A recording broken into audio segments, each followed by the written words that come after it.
मैं आपको कोई भी स्वप्न नहीं दे सकता और आत्मवंचना के लिए भी कोई सहारा नहीं दे सकता।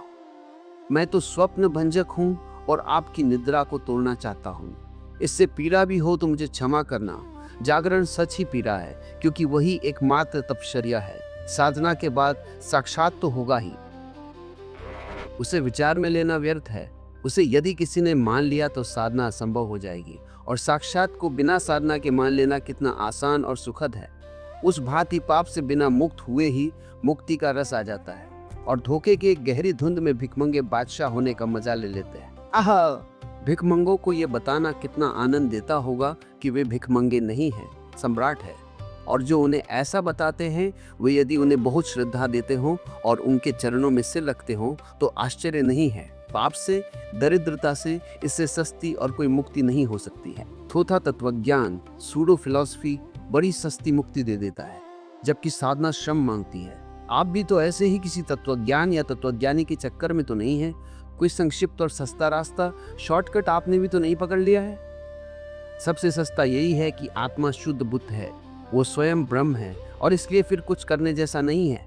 अर्थात जो आप कर रहे हैं वो सब करने जैसा है, क्योंकि छोड़ने जैसा कुछ भी नहीं है। स्मरण रहे कि सत्य का भी दुरुपयोग हो सकता है, और श्रेष्ठ सत्य भी निकृष्ट असत्यों को छिपाने के काम में लाए जा सकते हैं। ऐसा हुआ है और नित्य होता है। कायरता अहिंसा में छिपाई जा सकती है, और पाप आत्मा की शुद्ध बुद्धता के सिद्धांत में ढांके जा सकते हैं, और अकर्मण्यता संन्यास बन सकती है। मैं आपको इन धोखों से सावधान करना चाहता हूँ। जो इनसे सचेत नहीं है वो स्वयं में बहुत प्रगति नहीं कर सकता है। पाप का, अंधकार का जो घेरा हम पर है, उससे बचने को, उससे पलायन करने को किसी सिद्धांत चाल की शरण न खोजे। उसे जाने और उससे परिचित हो। वह है, उसके होने को विस्मरण नहीं करना है। वो स्वप्नवत है तो भी है, वो नहीं है ऐसा नहीं है। स्वप्न की भी अपनी सत्ता है, वो भी घेर लेता है और वो भी हम में आंदोलन करता है। उसे स्वप्न कहकर और मानकर ही कोई गति नहीं है।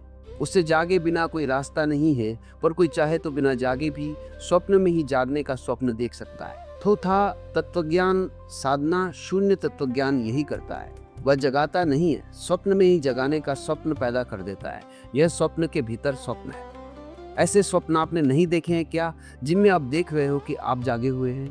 पाप नहीं है, अंधकार नहीं है। ऐसा कहने और विश्वास करने से कुछ भी नहीं होता। इससे सत्य नहीं, केवल हमारी आकांक्षा की ही घोषणा होती है। हम चाहते हैं कि पाप न हो, अंधकार न हो, पर चाहना ही काफी नहीं है। अकेली चाह नपुंसक इम्पोर्टेंट है, और तब धीरे धीरे जैसे भिखमंगा सम्राट होने की चाह करते करते अंततः स्वप्न ही देखने लगे कि वो सम्राट हो गया है। ऐसी ही तत्वज्ञानियों की गति हो जाती है। वे चाहते चाहते उसे मान ही लेते हैं, जो कि केवल उन्होंने चाहा था और जो उन्हें मिला नहीं है। पराजय को इस भांति भूलना आसान हो जाता है, और जो सत्य में नहीं मिला उसे स्वप्न में मिला जानकर वे तृप्ति की श्वास ले पाते हैं।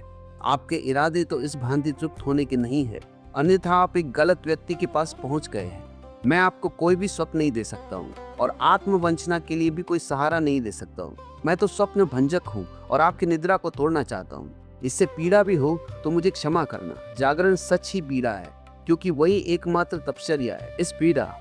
इस तप का प्रारंभ स्वयं की वास्तविक पापस्थिति, स्वयं की वास्तविकता को जानने से होता है। कोई भ्रम, इल्यूजन नहीं पालना है, और जो है और जैसा है उसे वैसा ही जानना है। इससे दुख होगा, पीड़ा होगी, क्योंकि वे स्वप्न टूटेंगे जो कि मधुर थे और जिनमें कि हम सम्राट थे। सम्राट तो मिटेगा, भिखमंगा प्रकट होगा, सौंदर्य मिटेगा और कुरूपता प्रकट होगी। शुभ शुभ वाष्पीभूत हो जाएगा और अशुभ के दर्शन होंगे। वह पशु अपनी नग्नता में हमारे सामने होगा जो कि हम में छिपा है। यह आवश्यक है, अत्यंत आवश्यक है। इस पीड़ा से गुजरना अनिवार्य और अपरिहार्य, इनएविटेबल है, क्योंकि यह प्रसव पीड़ा है। और इसके बाद ही, इस पशु से मिलन के बाद ही हमें उसका बोध स्पष्ट होना शुरू होता है, जो कि पशु नहीं है। इसलिए पाप से, पशु से, अंधकार से भागना साधना नहीं, पलायन है।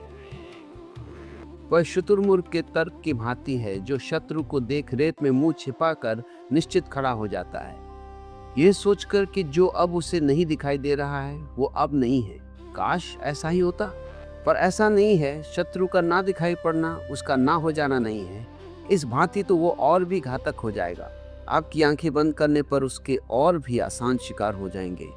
शत्रु है यदि तो आंखें और भी खुली चाहिए। उसका पूरा ज्ञान हमारे हित में है। अज्ञान से अहित के अतिरिक्त और कुछ भी नहीं हो सकता है।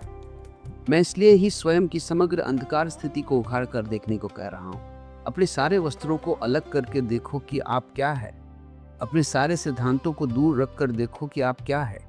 रेत से मुंह बाहर निकालो और देखो, वह आग का खोलना ही, उस भांति देखना ही एक परिवर्तन है, एक नए जीवन की शुरुआत है। आंख खुलते ही एक बदलाहट शुरू हो जाती है और उसके बाद ही जो हम करते हैं वह सत्य तक ले जाता है। अंधकार की परतों को उघाड़कर प्रकाश तक चलना है। पाप की परतों को उघाड़कर प्रभु तक चलना है। अज्ञान के विनाश से आत्मा को उपलब्ध करना है। साधना का यही सम्यक पथ है और उसके पूर्व स्वप्न नहीं देखने हैं। आत्मा और परमात्मा के स्वप्न नहीं देखने हैं। सच्चिदानंद ब्रह्म स्वरूप के स्वप्न नहीं देखने हैं। वे सब शुतुरमुर्ग के रेत में मुंह छिपाने के उपाय है।